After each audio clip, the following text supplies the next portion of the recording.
Ego, अहम, घमंड और अभिमान, ये सारे शब्द एक दूसरे के पर्यायवाची हो सकते हैं, पर यदि मानव के अंदर घर कर जाएं तो विषघातक हो सकते हैं। मानव जीवन के पतन का कारण भी यही बन सकता है।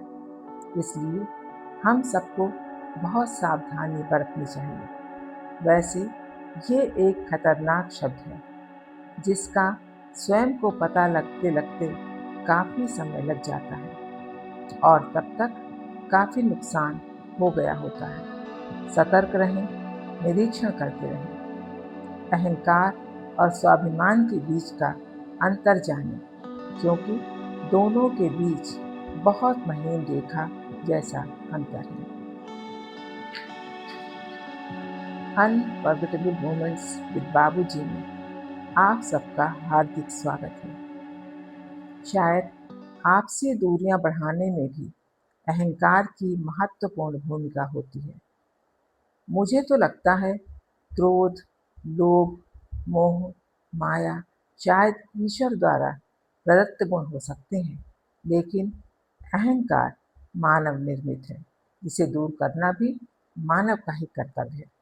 मुझे याद आता है, किसी भक्त ने भगवान से पूछा, मैं आपको कुछ देना चाहता हूँ, लेकिन क्या दूँ? क्योंकि मेरे पास जो भी कुछ है वो सब आपका ही दिया हुआ है। भगवान ने कहा कि एक चीज ऐसी है जो मैंने तुम्हें नहीं दी है, वो है अहंकार। वो तुम मुझे दे सकते हो। ये कथन शायद हम सबको सोचने पर मजबूर कर देगा कि सच तो है, अहंकार मानव निर्मित वस्तु है। इसे दूर करने से पहले ये आवश्यक है कि इसे पहचाना जाए कि हमारे अंदर अहंकार रूपी दुर्गुण है या नहीं। यदि गलती की परख करेंगे तो ही सुधारने का मन बनाएंगे। हम रावण का उदाहरण उठाकर देख लें।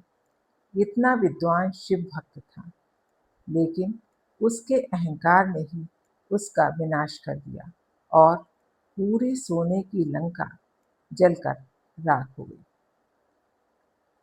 ये सभी जानते हैं अहंकार बहुत बड़ा दुर्गुण है, पर उसे फंस जाना भी जाने अनजाने हो ही जाता है। अहंकार होने का कोई एक कारण नहीं होता। किसी को धनी होने के लिए अहंकार है, किसी को सफलता मिलने पर अहंकार है, किसी को अपनी उन्नति होने पर अहंकार है, किसी को अपनी अधिक प्रतिष्ठा मिलने पर अहंकार हो जाता है और किसी को पावर का अहंकार हो जाता है। वैसे अहंकार का कोई एक कारण नहीं होता और ना ही इसे मापने का कोई एक पैमाना होता है। ये तो व्यक्ति विशेष पर निर्भर करता है कि वो इस महीन से अंतर के लिए सतर्क रहे। अपने को हर समय परखें कि मैं कहाँ जा रहा हूँ। स्वाभिमान होना अच्छी बात है, पर अभिमान व्यक्ति को पतन की ओर ले जाने के लिए हर समय तैयार रहता है। बाबूजी महाराज ने अहंकार को आध्यात्मिकता के लिए विष माना है। उन्होंने बताया, यदि आध्यात्मिक प्रगति करनी है तो अहंकार की छाया भी पड़ना हानिकारक है।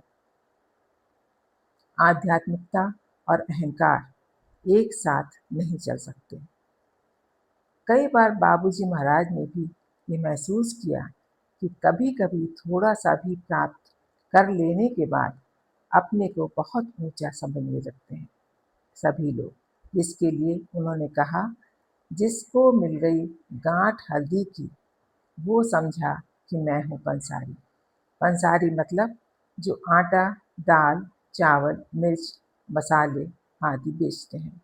इसलिए यदि जीवन में आगे बढ़ना है, चाहे वो आध्यात्मिक क्षेत्र हो या सांसारिक क्षेत्र, अहंकार को दिमाग से निकाल फेंकना होगा, तभी प्रगति हो सकती है। जैसे जैसे अहंकार कम होता जाता है, दिव्यता का अनुभव बढ़ता जाता है। हो सकता है लोगों के मन में ये प्रश्न उठे कि अहंकार क्या है, तो मोटे रूप से यदि हम देखें, अपने को कुछ समझना ही अहंकार है।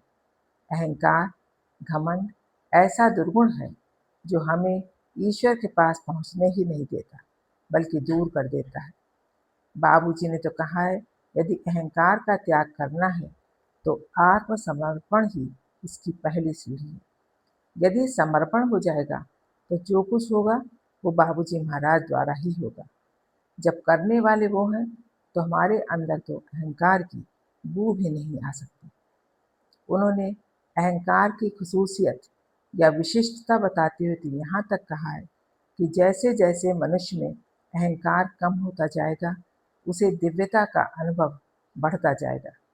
कहने का मतलब तो यही है कि अहंकार और दिव्यता दोनों एक साथ नहीं रह सकते। तो अच्छा तो यही होगा कि हम अपने अंदर दिव्यता को पनपने दें और अपने चेहरे पर दिव्य चमक का स्वागत करें। आज समाज या परिवार में आपस में जो प्यार मोहब्बत में कमी दिखाई पड़ने लगी है, उसका एकमात्र कारण ईगो ही है। इसने आपसी दूरियां बढ़ा दी। स्वार्थ जैसा दुर्गुण भी कहीं ना कहीं इसका भाई भतीजा है। ये भी कह सकते हैं कि इसकी उत्पत्ति भी ईगो के कारण हुई। ईर्ष्या और दूसरों के प्रति दुर्विचार समाज में मान सम्मान की कमी का दिखाई पड़ने का सबसे बड़ा कारण ईगो ही है। पूज्य बाबूजी ने ऋतवाणी में अहंकार के बारे में लिखा है कि पूर्वाग्रह और पक्षपात की भावना को अहंकार की श्रेणी में रखा जा सकता है। यह कई रूपों में विद्यमान रहता है। उन्होंने एक उदाहरण द्वारा स्पष्ट किया है कि यदि कोई राजा हर घड़ी ये सोचता है कि वो राजा है तो स्थूलता और ठोसता की परतें जमाता चला जाएगा। तब लोग उसे घमंडी ही कहेंगे। यदि वो स्वयं को राजा समझने के बजाय दूसरे लोग उसे राजा समझें तो यही उपयुक्त होगा, क्योंकि विनय से ही सब कुछ हासिल हो सकता है। हमारी सहज मार्ग प्रणाली में अहंकार को एक बहुत बड़ा दुर्गुण माना गया है। यदि हमें वास्तव में उन्नति करनी है तो नम्रता और समर्पण जरूरी है, क्योंकि अहंकार हमें अपने वास्तविक स्वरूप और ईश्वर से दूर कर देता है। ये शब्द बाबूजी महाराज ने कहे ताकि हम सभी लोग सतर्क हो जाएं और आत्मनिरीक्षण करें कि कहीं ये दुर्गुण हमारे अंदर प्रवेश तो नहीं करने लगा। यदि इसकी बू आने लगे और पता लग जाए तो तुरंत बाबूजी महाराज से ही प्रार्थना करके उसे उनको सौंप दें। इससे हम इस विनाशकारी घातक विष से बचे रहेंगे। जीवन शांतिपूर्ण खुशहाल बन जाएगा और प्रगति का पथ बिल्कुल साफ नजर आने लगेगा।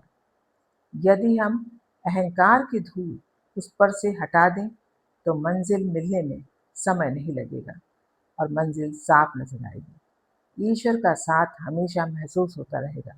अहंकार वहाँ नहीं ठहर जहाँ होता है वहाँ प्रेम नहीं ठहर सकता। अपना अहम खोने पर ही व्यक्ति का शाश्वत अस्तित्व प्रारंभ होता है, जिसे प्राप्त करना व्यक्ति के जीवन का वास्तविक एवं एकमात्र लक्ष्य होता है। यह गुरु के जीवन काल में आसानी से प्राप्त किया जा सकता है। मेरी तो बाबूजी महाराज से यही प्रार्थना है कि हर अभ्यासी भाई बहनों को अपनी कृपा का पात्र बनाएं और सबको लक्ष्य की प्राप्ति हो। ऐसे दुर्गुणों को का पर्दा न पड़ने दें जिससे हमारी मंजिल हमें न दिखाई पड़े। धन्यवाद।